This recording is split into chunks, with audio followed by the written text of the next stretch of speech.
Hello students, good morning. आज हमारे पास जो लेक्चर है, इस लेक्चर के अंदर हम इवोल्यूशन का जो एविडेंस हमने पढ़े थे, जिसमें हमने होमोलोगस, एनालोगस या एक तरीके से हमने ऐसे लिंक्स पढ़े थे जो मिसिंग लिंक्स थे या कनेक्टिव लिंक्स थे।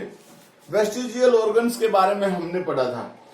उन एविडेंस के साथ साथ कुछ ऐसे एविडेंस होते हैं जिनको हम पैलियोंटोलॉजिकल एविडेंस के नाम से बोलते हैं, और वो बहुत ज्यादा मतलब वेटेज रखते हैं किसी भी ऑर्गेनिजम्स की या किसी भी इवोल्यूशन की स्टडी के लिए। तो आज हमारे पास जो टॉपिक है, उस टॉपिक के अंदर हम आपको फॉसिल्स के बारे में बताएंगे। तो फॉसिल्स जो टर्म है, ये सबसे पहले बाउर्स नाम के साइंटिस्ट ने 1546 के अंदर प्रोवाइड की, ठीक है ना। ये सबसे पहले यहां पर प्रोवाइड की गई। अब देखिए फॉसिल्स क्या चीज होते हैं, फॉसिल्स का मतलब क्या होता है। फॉसिल्स का मतलब होता है the dead remains of the, देखिए हम बोल सकते हैं the dead remains of the animals and plants body which is dig out from a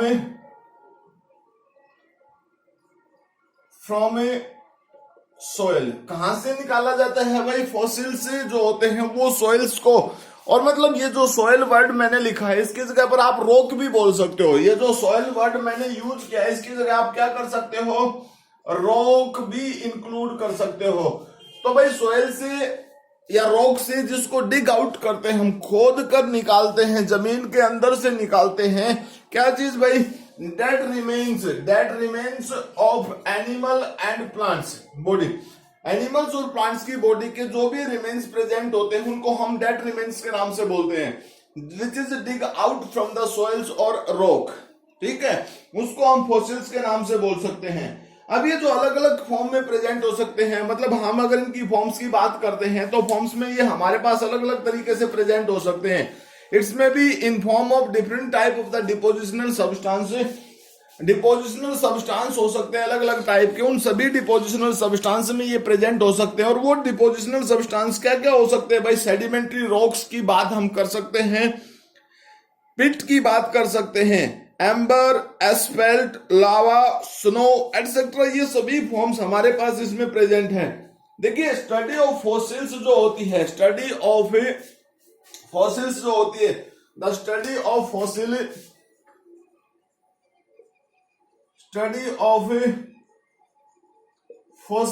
called, क्या बोलते हैं स्टडी ऑफ फॉसिल्स को, दैट इज कॉल्ड द, क्या बोल सकते हैं भाई, पैलियोंटोलॉजी, ठीक है ना। इसको किसके नाम से बोलते हैं भाई, पैलियोंटोलॉजी। इस स्पेसिफिक वर्ड के नाम से बोल सकते हैं। मतलब जब पर्सन जो इसके ऊपर वर्क करते हैं, दैट इज कॉल्ड द पैलियोंटोलॉजिस्ट, उनको हम किसके नाम से बोल सकते हैं भाई, वो पैलियोंटोलॉजिस्ट है। तो एक तरीके से फॉसिल से एक ऐसा मतलब एसेंशियल एविडेंस है हमारे पास। अगर हम फॉसिल्स के एग्जाम्पल्स की भी बात करते हैं, यहां पर देखिए फॉसिल्स के एग्जाम्पल में हमारे पास अगर सिंपली अगर एग्जाम्पल दें फॉसिल्स के, तो जो सबसे इंपॉर्टेंट फॉसिल्स यानी पॉइंट्स ऑफ व्यू से अगर हम देखते हैं तो हमारे पास बहुत सारे हैं, जिसमें जैसे हमारे पास है ट्राइलोबिट्स, ठीक है, ट्राइलोबिट्स है भाई, एमोनाइड्स प्रेजेंट है हमारे पास, एंड डायनासोर्स है हमारे पास। क्या है भाई, डायनासोर जो है हमारे पास,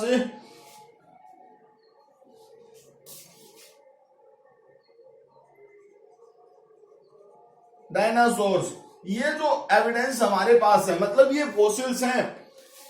सीबीएसई के अकॉर्डिंग आपके सिलेबस में दिए हुए हैं ट्राइलोबाइट्स, एमोनाइड्स एंड डायनासोर्स। इसके बारे में पूछ सकते हैं कि विच ऑफ द फॉलोइंग से। अब देखिए ये जो फॉसिल्स हमारे पास है, ट्राइलोबाइट्स है या एमोनाइड्स है, these are the belong from to the phylums जिसमें हमारे पास मोलस्का होता है, फाइलम मोलस्का। और ये जो एविडेंस है हमारे पास लगभग 500 से 600 मिलियन ईयर पहले के एविडेंस है। ठीक है ना, कितने ईयर पहले की बात करते हैं हम इसमें, यहाँ पर जो ये हमारे पास एविडेंस जो प्रेजेंट है इसके, तो ये लगभग 500 से लेकर 600 मिलियन ईयर्स की बात है, मिलियंस ऑफ ईयर्स। और ये जो डायनासोर्स हमारे पास प्रेजेंट है ये लगभग 200 मिलियन ईयर्स एगो की बात है। तो मतलब ये जो एविडेंस है ट्राइलोबाइट्स, एमनाइट्स, ये हमारे पास एज एग्जांपल के तौर पे ये बहुत पुराने एविडेंस है हमारे पास जो हमारे पास प्रेजेंट है। इसके अलावा और भी बहुत सारे एविडेंस की फॉर्म्स में हमारे पास प्रेजेंट होते हैं। कुछ ऐसे एविडेंस होते हैं जो किन्हीं दो ग्रुप्स को आपस में एक दूसरे के साथ कनेक्ट भी करते हैं। और अगर हम उस ग्रुप की बात करते हैं कि कौन से ऐसे दो ग्रुप प्रेजेंट हैं जो एक दूसरे को कनेक्ट करने का काम करते हैं, जैसे आर्कियोप्टेरिक्स। ठीक है ना, हमारे पास एग्जांपल है आर्कियोप्टेरिक्स।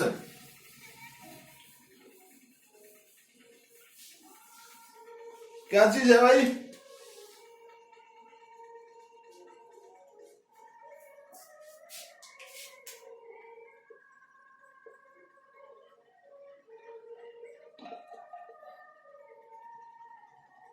आर्कियोप्टेरिक्स। ठीक है ना, हमारे पास क्या चीज है भाई? ठीक है ना, हमारे पास क्या है? Archaeopteryx. It's represent the missing links, it is the examples of the missing links, it is also the fossils. ये क्या है भाई? ये भी फॉसिल है, ये भी क्या है? फॉसिल्स ही है। But link also called also the example of the missing links. किसका एग्जांपल है भाई? मिसिंग लिंक्स का ये एग्जांपल है। ठीक है, इस मिसिंग लिंक्स के एग्जांपल की अगर हम बात करते हैं तो इस मिसिंग लिंक्स में ये किस किस means it's represent the relationship between the two groups of organisms. हम बोल सकते हैं means it represent the relationship between two groups of the organisms। ठीक है ना, दो ग्रुप जो है ऑर्गेनिजम्स के, उनके बीच में एक रिलेशनशिप को रिप्रेजेंट करता है। वो रिलेशनशिप किस किस ग्रुप के बीच में? और ग्रुप हमारे पास है भाई, देखिए रेप्टिलियाज और भाई एव्स। ये रिलेशनशिप, एव्स मतलब बर्ड्स, इन दोनों के बीच में ये रिलेशनशिप रिप्रेजेंट करता है। अब इसके पास कुछ ऐसे एविडेंस हैं, इसके पास कुछ ऐसे कैरेक्टर्स हैं जो ये हम ये कह सकते हैं it's belong from to the reptiles group. और कुछ ऐसे एविडेंस हैं इसके पास जिसमें हम कह सकते हैं कि it's lie belong from the Aves class. अब कैसे कैसे एविडेंस है भाई? रेप्टाइल्स के पास फ्लूज लाइक स्ट्रक्चर प्रेजेंट होती है, टिप प्रेजेंट होते हैं जो के अंदर, ठीक है, टेल प्रेजेंट होती है, वो सब कैरेक्टर प्रेजेंट है, बोनी टेल प्रेजेंट है।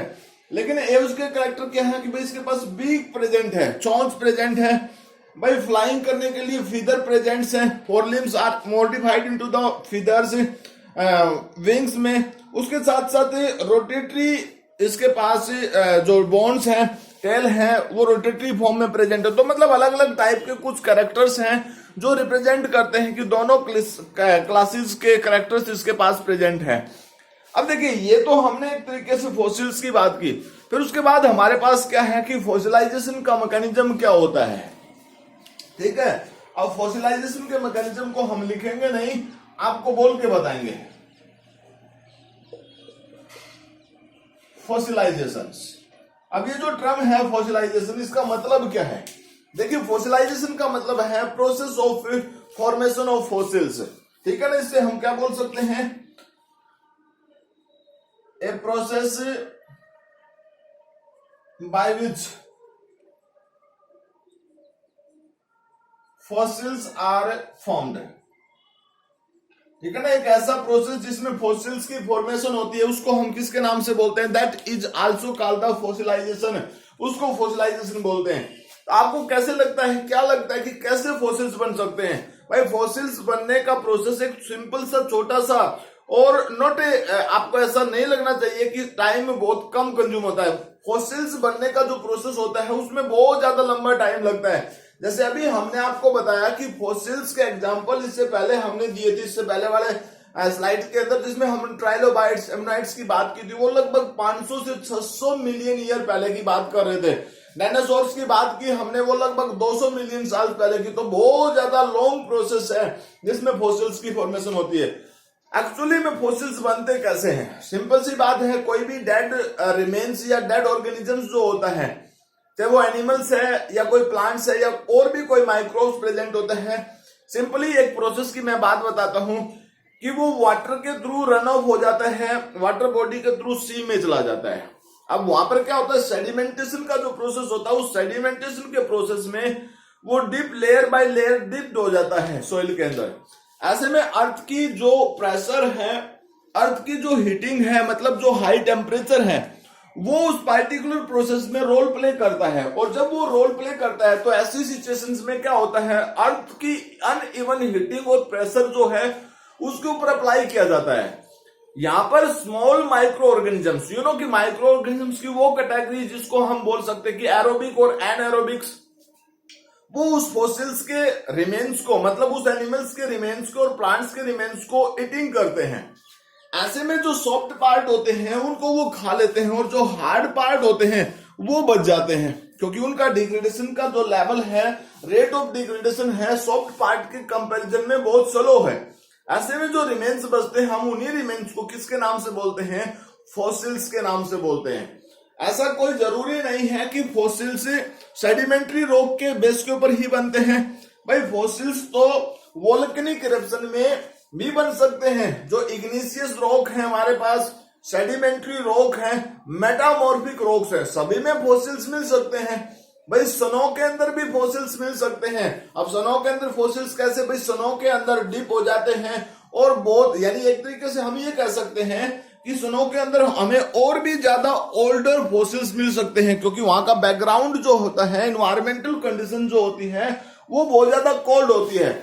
तो डिग्रेडेशन के केस में जो मेटाबॉलिक प्रोसेस होता है वो स्लो होता है, तो ऑर्गेनिजम्स के डिग्रेड होने के चांस वहां पर और भी स्लो हो जाते हैं। तो ऐसे में वहां के फॉसिल्स हमें ओल्ड मिलेंगे और ज्यादा फ्रेश मिलेंगे, समझ गए ना? ओल्ड भी मिलेंगे और ज्यादा, मतलब एक तरीके से डिग्रेडेशन जो हो रही है वो लेस डिग्रेडेशन की फॉर्म्स में वो हमें मिलेंगे। तो ये तो है हमारे पास फॉसिलाइजेशन का प्रोसेस है।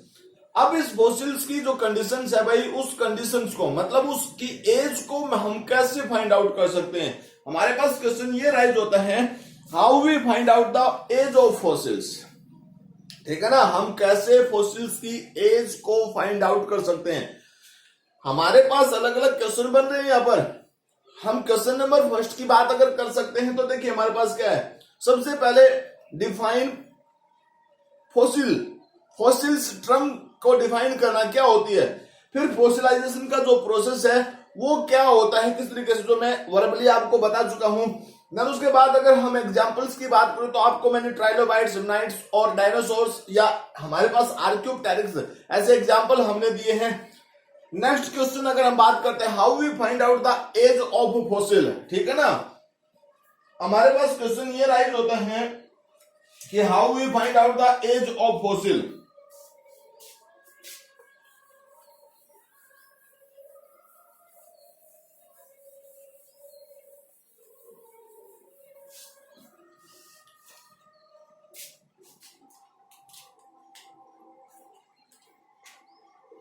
How we find out the age of fossils।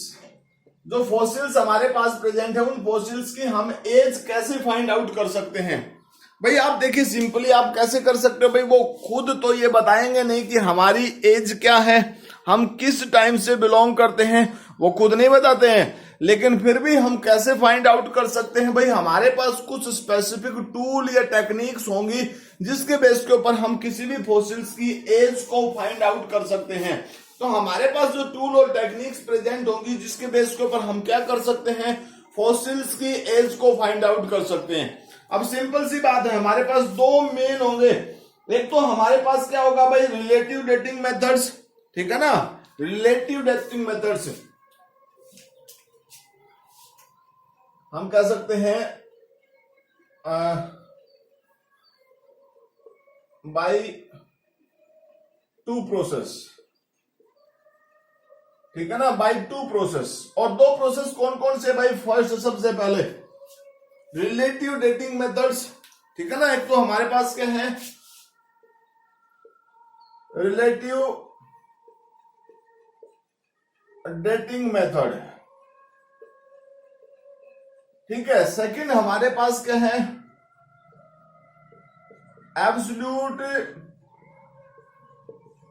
Dating method.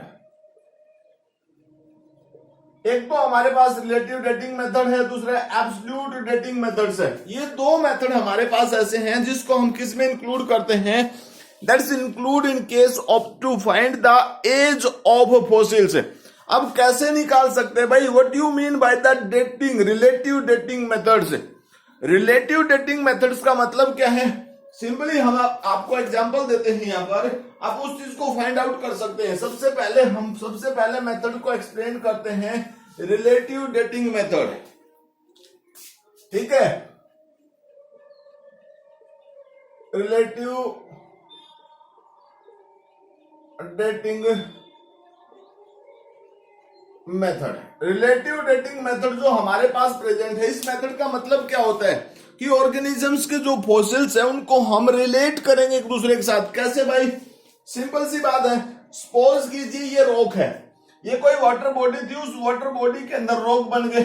जैसे हम हिमालय की बात करते हैं, ऐसे हिमालय की बात करते हैं तो हिमालय फोल्ड माउंटेन जो बन गई है वो इस तरीके से बन गई है। अब इस फोल्ड माउंटेन में देखिए, सबसे बाहर वाला 1 पार्ट, सेकंड, थर्ड, फोर्थ, 5 और 6 और 7, ऐसे हमारे पास ये रीजन प्रेजेंट है। हमने 1 2 3, मान लीजिए सपोज कीजिए हम 100 million, 200 million, 300 million, 400 million, 500, 600, 700 million की बात कर रहे हैं।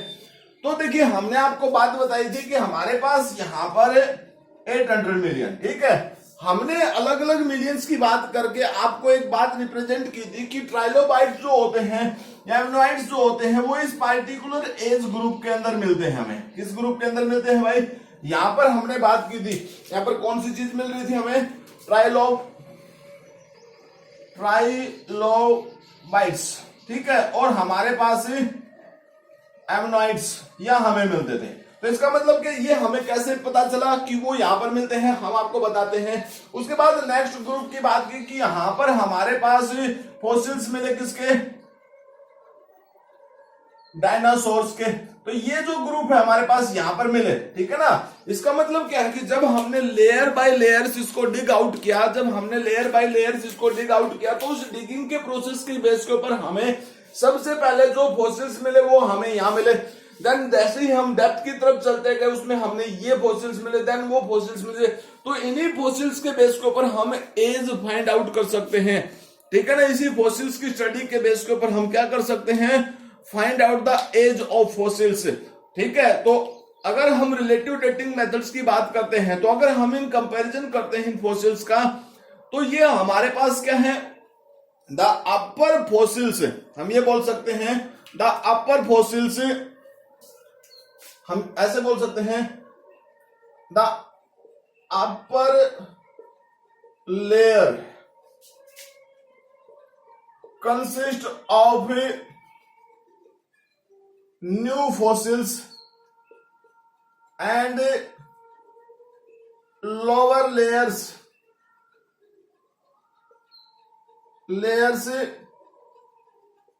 consist of older fossils, ठीक है ना। अगर इसके बेस पे अगर हम एज फाइंड आउट करते हैं तो आपको इस सेंटेंस से इस बात का पता चल जाएगा कि रिलेटिव डेटिंग मेथड्स का मतलब क्या होता है भाई, कि ऑल जो अपर लेयर है, ये अपर लेयर है, इस upper layer consist of the new fossils जो रिमेन्स हैं, और भाई लोअर लेयर्स नीचे की तरफ जो उसके पास कैसे हैं? ओल्डर फॉसिल्स प्रेजेंट हैं। जो नॉर्मल प्रोसेस होता है, हाई प्रेशर हाई टेम्परेचर का जो प्रोसेस होता है, वही इसके ऊपर स्पेसिफिक वर्क परफॉर्म करता है। देन उसके बाद नेक्स्ट स्टेप की अगर हम बात करते हैं तो नेक्स्ट स्टेप हमारे पास क्या था फॉसिलाइजेशन का, नेक्स्ट था हमारे पास एब्सोल्यूट डेटिंग मेथड। हमारे पास नेक्स्ट कौन सा था भाई, absolute dating method.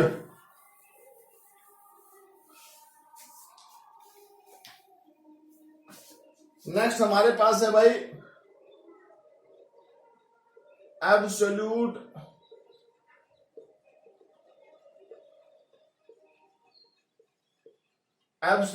Dating methods. You know absolute dating method का मतलब to find the relatively accurate age of fossils. इसका मतलब क्या है, to find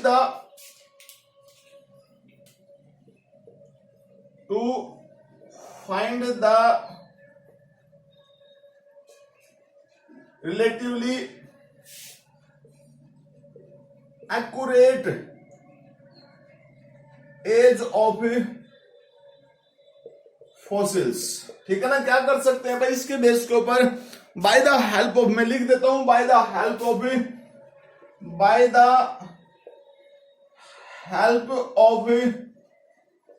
half life period.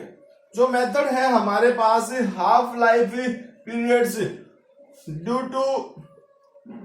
To presence of radioactive element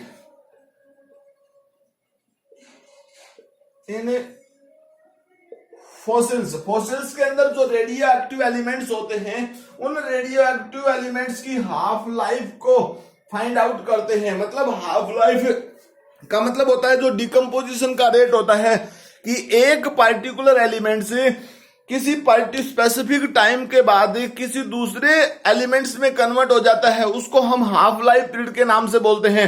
मैं एग्जांपल देता हूं इसके लिए, स्पेसिफिक एग्जांपल। इस मेथड के बेस के ऊपर आप ये भी कह सकते हो कि, एग्जांपल हम बाद में देंगे, यहां पर ये भी कह सकते हैं कार्बन डेटिंग मेथड। कार्बन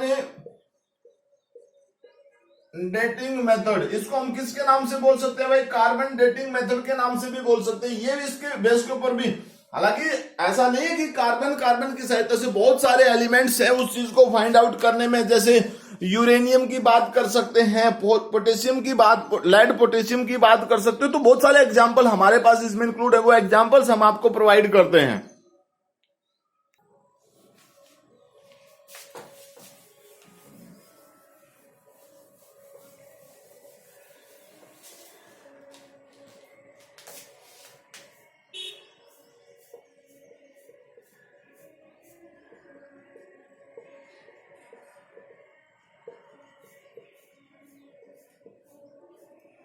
इसके लिए हमारे पास जो एग्जाम्पल है भाई, बहुत सारे एग्जाम्पल हैं।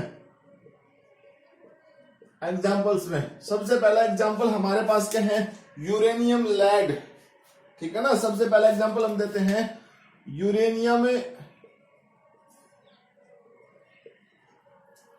यूरेनियम आपने सुना होगा, ठीक है ना, यूरेनियम लेड टेक्निक।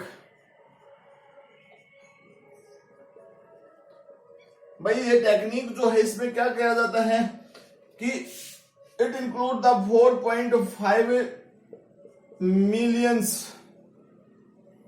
ठीक है ना, इसमें क्या होता है 4.5 मिलियंस तक की एज को फाइंड आउट कर सकता है। हाफ लाइफ पीरियड जो होता है, टाइम ड्यूरेशन जो है हाफ लाइफ का, इसमें क्या होता है, यूरेनियम कन्वर्टेड